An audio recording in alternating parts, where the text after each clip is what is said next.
Why none of my books are available on Audible, and why Amazon owes me $3,218.55. Written by Cory Doctorow. Read by Cory Doctorow. I love audiobooks. When I was a high school-aged page at a public library in the 1980s, I would pass endless hours shelving and repairing books while listening to books on tape from the library's collection. By the time iTunes came along, I'd amassed a huge collection of CD and cassette audiobooks, and I painstakingly ripped them to my collection. Then came Audible, and I was in heaven. All the audiobooks, none of the hassle of ripping CDs. There was only one problem: the digital rights management, or DRM. You see, I've spent most of my adult life campaigning against DRM because I think it's an existential danger to all computer users, and because it's a way for tech companies to hijack the relationship between creators and their audiences. In 2011, I gave a speech at Berlin's Chaos Communications Congress called The Coming War on General Purpose Computing. In it, I explained that digital rights management was technologically incoherent, a bizarre fantasy in which untrusted users of computers could be given encrypted files and all the tools needed to decrypt them, but somehow be prevented from using those decrypted files in ways that conflicted with the preferences of the company that supplied the files. As I said then, computers are stubbornly, inescapably general purpose. The only computer we know how to make, the Turing-complete von Neumann machine, is the computer that can run all the programs that we know how to write.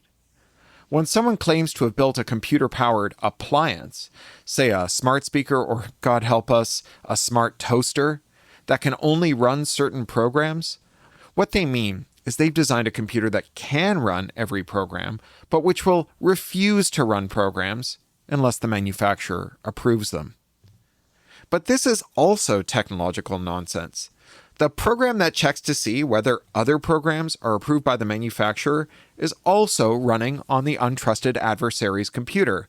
With DRM, you are the manufacturer's untrusted adversary. Because that overseer program is running on a computer you own, you can replace it, alter it, or subvert it, allowing you to run programs the manufacturer doesn't like. That would include, for example, a modified DRM program that unscrambles the manufacturer-supplied video, audio, or text file, and then, rather than throwing away the unscrambled copy when you're done with it, saves it, so you can open it with a program that doesn't restrict you from sharing it. As a technical matter, DRM can't work. Once one person figures out how to patch a DRM program so that it saves the file it descrambles, they can share that knowledge, or a program they've written based on that knowledge, with everyone in the world, instantaneously, at the push of a button. Anyone who has that new program can save unscrambled copies of the files they've bought and share those too. DRM vendors hand-wave this away, saying things like, "This just keeps honest users honest." As Ed Felton once said, keeping honest users honest is like keeping tall users tall. In reality, DRM vendors know that technical countermeasures aren't the bulwark against unauthorized reproduction of their files. They aren't technology companies at all. They're legal companies. In 1998, Bill Clinton signed the Digital Millennium Copyright Act, or DMCA, into law. This is a complex law and a decidedly mixed bag, but of all the impacts that the DMCA's many clauses have had on the world, none have been so quietly, profoundly terrible as Section 1201, the anti-circumvention clause that protects DRM. Under DMCA 1201, it is a felony to traffic in tools that bypass DRM. Doing so can land you in prison for 5 years and hit you with a fine of up to $500,000 for a first offense. This clause is so broadly written that merely passing on factual information about bugs in a system with DRM can land you in hot water. Here's where we get to the existential risk to all computer users part. As a technology, DRM has to run as code that is beyond your observation and control. If there's a program running on your computer or phone called DRM, you can delete it or go into your process manager and force quit it.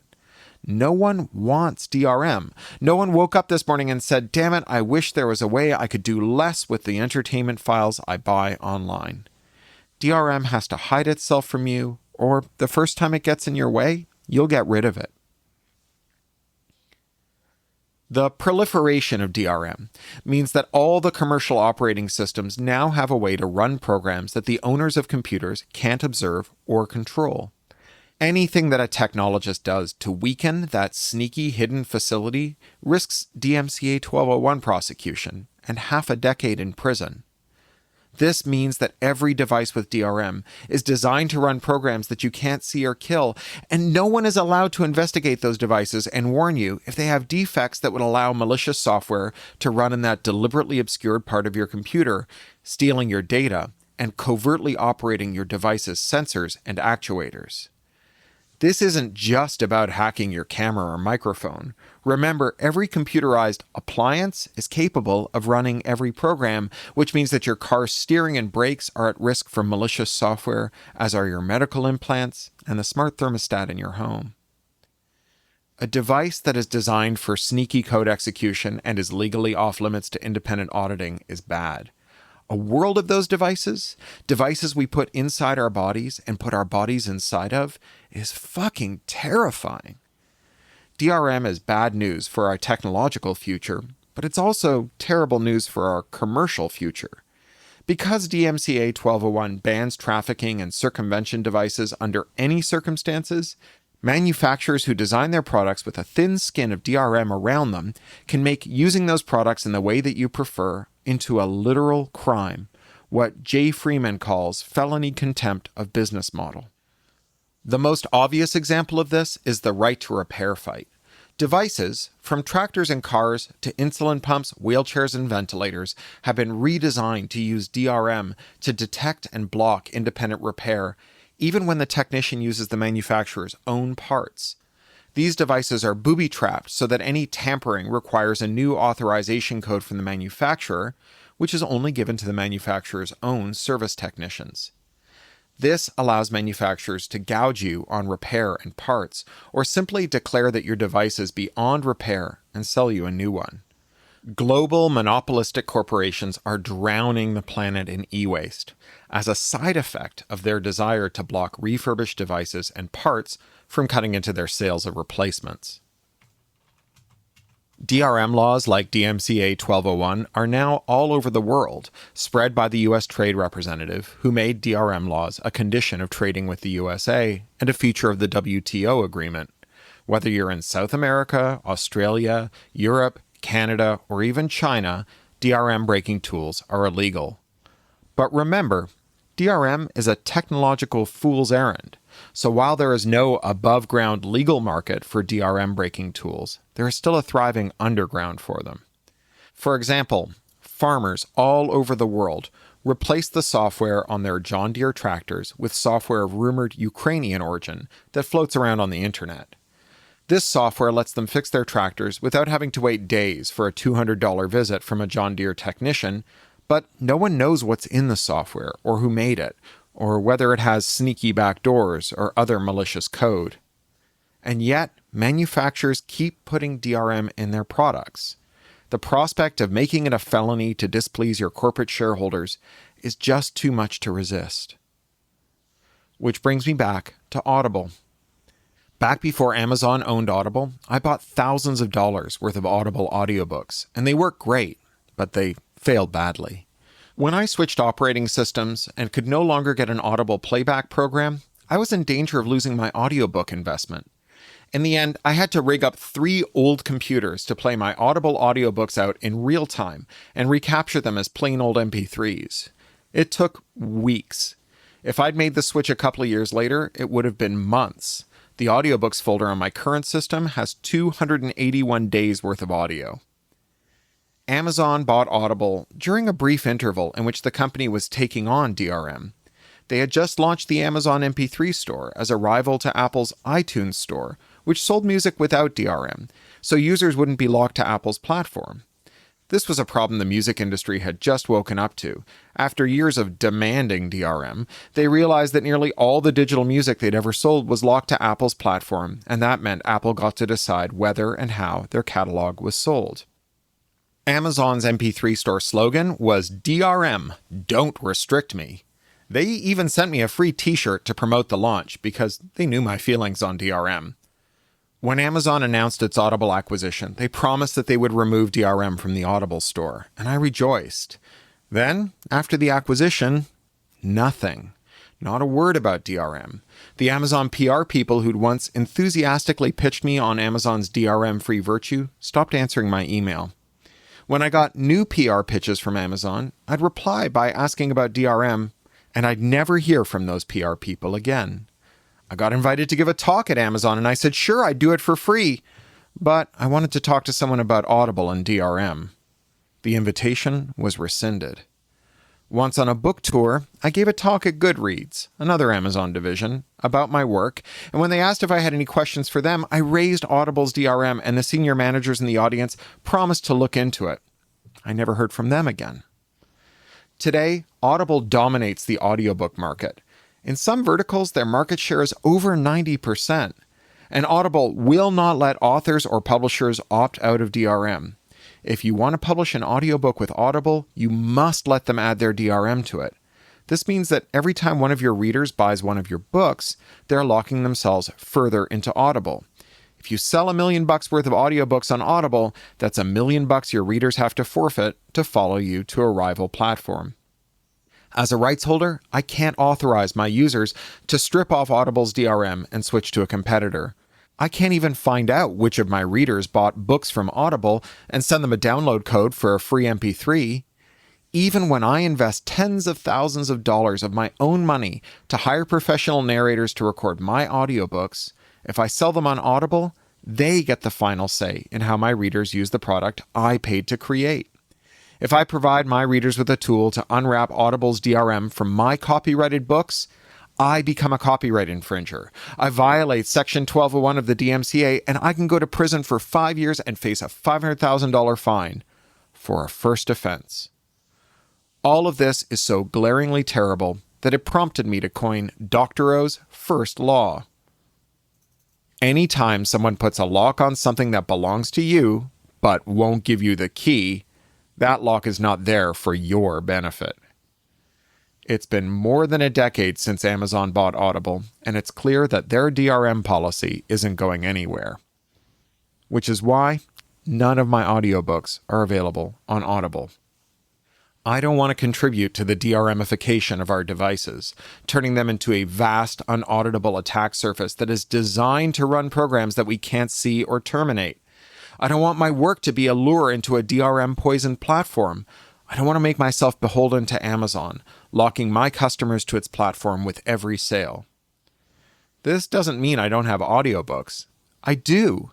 Early on, I worked with great audiobook publishers like Random House and Blackstone and Macmillan to produce DRM-free audiobooks which were sold everywhere except Audible.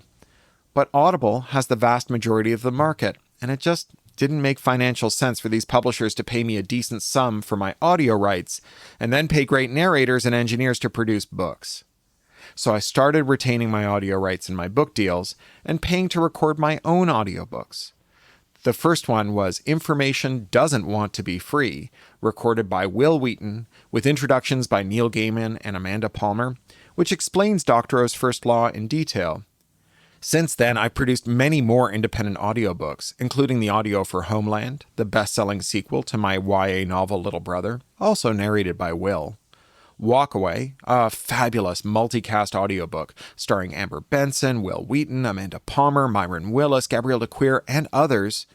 And Attack Surface, the third Little Brother book, narrated by Amber Benson. Generally, these books recoup and make a little money besides, but not nearly so much as I'd make if I sold through Audible. My agent tells me that if I'd been willing to set aside my ethics and allow Audible to slap DRM on my books, I'd have made enough money to pay off my mortgage and save enough to pay for my kids' entire college education. That's a price I'm willing to pay. In the years since the Amazon acquisition, Audible has become the 800-pound gorilla of audiobooks.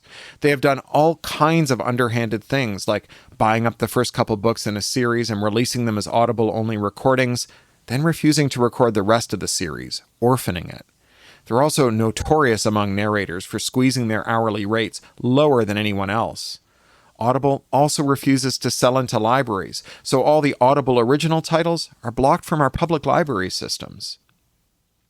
I think audiences get that there's something really wrong with a system where a single company controls an entire literary format. In 2020, I kickstarted the independent audiobook of Attack Surface and broke every record for audiobook crowdfunding, raising $276,000. But Audible continues to dominate. It's the only digital audiobook channel Amazon will allow, so anyone who searches Amazon for a book will only see the Audible audio edition. It's also the exclusive audio partner for Apple's iTunes Apple Books channel, which is the only iOS audiobook store that doesn't have to pay Apple a 30% commission on all its sales, so it's the only audiobook store that lets you actually buy new audiobooks. Other audiobook stores require you to buy your books with a web browser, which avoids Apple's sky-high commissions, then switch back to the app to download them. A clunky experience that has ensured that Apple's own audiobook channel, with its mandatory DRM, is the only one iOS customers really use. Not surprisingly, a lot of people assume that if an Audible search for an author or a book comes up empty, that means there's no audiobook edition available. They don't think of searching for the book on Google Books or Libro.fm or Downpour. They never think to check to see whether the author maintains their own storefront, as I do, where you can get all their ebooks and audiobooks without DRM. That's bad enough, but it gets worse. So much worse. Audible has a side hustle called ACX. It's a self-serve platform where writers and narrators can team up to self-produce their own audiobooks, which are locked to Audible's platform and encumbered with Audible's DRM. ACX has some nominal checks to ensure that the audiobooks that land on its platform are duly licensed from their rights holders, but these are trivial to circumvent. Here's how I know that. On multiple occasions, I've discovered that my own books have been turned into unauthorized audiobooks over ACX. Scammers claiming to have the rights to my books commission narrators to record them on the cheap, with the promise of a royalty split when they are live.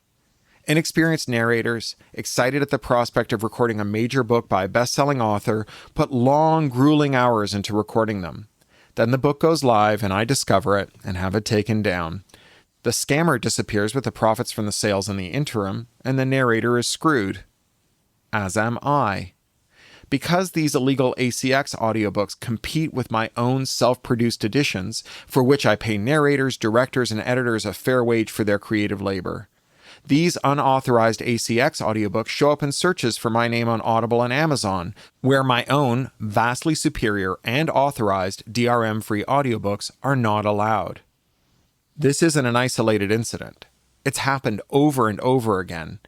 It just happened again. Last week, I heard from Sean Hartel, a narrator who got scammed on ACX by someone calling themselves Barbara M. Rushing, who told Hartel that they held the audio rights to my 2017 novel Walkaway. They do not have those rights. I spent about $50,000 recording a stupendous audiobook edition of Walkaway, which you can buy for $24.95. This audiobook has met with widespread critical acclaim, and the print edition has been translated and celebrated around the world. But Hartel didn't know that. On January 11, 2021, he accepted an offer from Barbara M. Rushing to record the book and worked long hours to produce a 16-hour narration. On February 1st, 2021, the book was accepted by Rushing. On July 7th, 2021, ACX listed Walkaway for sale. On November 9th, 2021, ACX took the book down, having figured out that it was infringing. In the meantime, Rushing sold 119 copies and gave away 10 more, diverting people from buying my own DRM-free edition. 129 times $24.95 is $3,218.55, and as far as I'm concerned, that's what Amazon owes me. Now, I'm not going to sue them, probably. I don't have the money or time to fight that kind of battle. For one thing, I have 8 books, 4 novels, a YA graphic novel, a short story collection, and 2 nonfiction books in various stages of production right now. And I'm going to be producing my own audio editions for them, which is going to suck up a lot of time. But Amazon does owe me $3,218.55, and I don't expect they'll pay it. Anyone who's paid attention to Audiblegate knows about Amazon's dirty ACX dealing.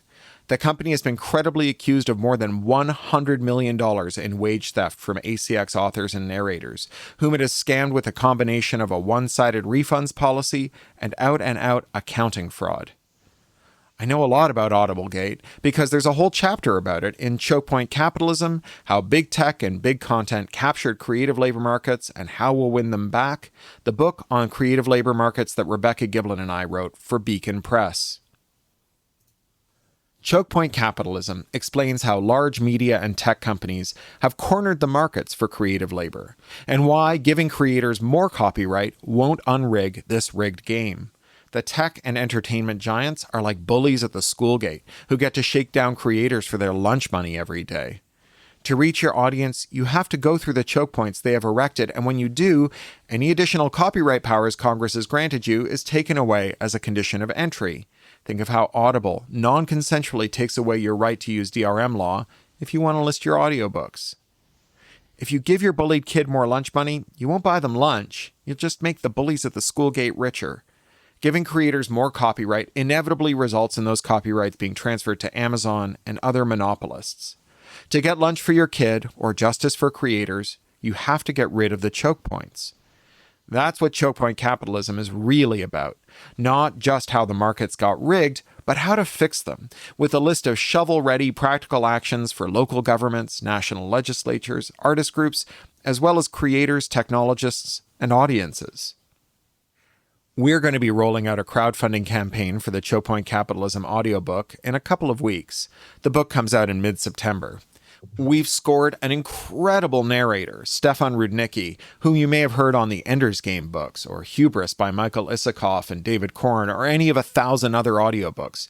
Stefan's won a Stoker, a Bradbury, dozens of Audies and earphones, 2 Grammys, and 2 Hugos.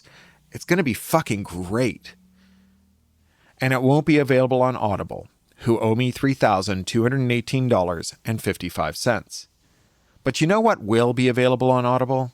This essay, which I am about to record as an audiobook to be mastered by my brilliant sound engineer John Taylor Williams, and will thereafter upload to ACX as a self-published free audiobook. Perhaps you are an Audible customer who searched for my books and only found this odd, short audiobook entitled Why None of My Books Are Available on Audible and Why Amazon Owes Me $3,218.55. I send you greetings, fellow audiobook listener. I invite you to buy all my audiobooks at prices lower than Amazon's, free from DRM and unencumbered by comedy of the absurd user agreements that no one in their right mind would ever agree to. They're for sale at craphound.com/shop. Among those audiobooks, the $15 edition of Information Doesn't Want to Be Free, where I explain not just Doctorow's first law, but also my second and third laws. My agent was Arthur C. Clarke's agent, and when I told him that I had come up with Doctorow's law, he told me that I needed 3 laws. As noted, this is superbly read by Will Wheaton, and Neil Gaiman and Amanda Palmer read their own intros. Of course, you will only find this book if Audible ACX accepts it. I've combed quite carefully through their terms of service, and I don't see anything that would disqualify this from being listed as an ACX book. But then again, they say they ban books produced without permission from the copyright holder, and we've seen how that works out, right? From poking around on ACX, it looks like Amazon's main way of checking whether a user has the rights to a book is by looking at Amazon's catalog to see if there's already an audiobook edition. This means that if a writer refuses to sell on Audible because of their DRM policies, Audible will use that boycott as an excuse to let ripoff artists bilk the writer, the narrator, and the listeners. Because if there's no Audible edition, they assume that the audio rights must be up for grabs. Will Audible let me use its platform to give away a book that criticizes Audible? Or will they exercise their overwhelming market power to both abet a $3,218.55 ripoff and suppress a critique of their role in that ripoff? Only time will tell. The end. Well, that's it. I think you now understand what I was getting at in my introduction there. I hope you enjoy this. I'll talk to you at the end of July, probably, and we'll record a couple more podcasts before I head out for Burning Man. And then it's going to be a patchy autumn. I'm doing some book touring with Choke Point Capitalism. I'm going to be on the road. We'll see how much podcasting I get to do. But I will be doing a lot of live appearances, and I can drop those into the feed. So you will probably get something to listen to, even if I'm away. Anyway, thank you for listening to this. Have a great July the 4th weekend. Have a great Canada Day weekend if you're in Canada. And I hope that we all get the chance to see each other in person soon, and that this is the beginning of a new and better era in media ownership as we see antitrust candidates like David Siegel heading for the legislature and campaigning explicitly on a fairer marketplace for all of us, workers and the people who buy the things they make. Talk to you later.